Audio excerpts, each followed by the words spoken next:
It was an ordinary Tuesday afternoon in London when Chef Tom, the most enthusiastic but least organized chef in the city, was preparing for a high-profile dinner service at the famous Crimson Spoon restaurant. The kitchen was buzzing with activity, orders flying in faster than a London cab, and Tom, wearing an apron that looked like it had survived a battlefield, was in the middle of it all. Now, Tom had a special talent for cooking mostly by accident. He had a flair for forgetting things, like the temperature of the oven or, in some extreme cases, the existence of fire alarms. But today, he had a brilliant idea. He was going to make his signature, Flambé Chicken a la Firestorm, because he read somewhere that flames made food fancy, and what's fancier than setting something on fire?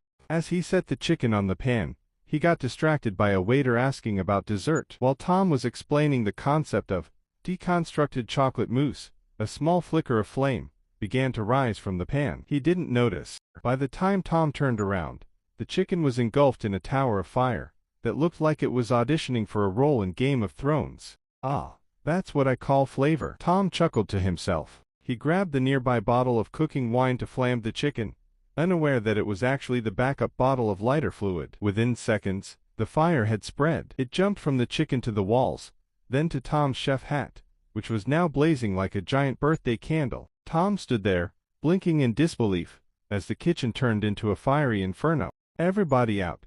screamed his sous chef, who was an expert in the art of avoiding Tom's culinary disasters. As the entire staff bolted out of the kitchen, Tom, in a state of utter confusion, began grabbing pots of water to throw on the fire. But, naturally, in his panic, he grabbed the biggest pot of oil to throw on the fire. The fire roared louder, as though the flames were mocking him. A few minutes later, the fire department arrived. The fire chief took one look at Tom, covered in soot with a burning hat, and sighed. "You know, chef, I've seen many disasters, but this one deserves a spot in the history books." Soon, the media was camped outside the restaurant. They had caught wind of the biggest fire to hit London in decades, and Chef Tom was its unlikely hero. He was interviewed by a reporter.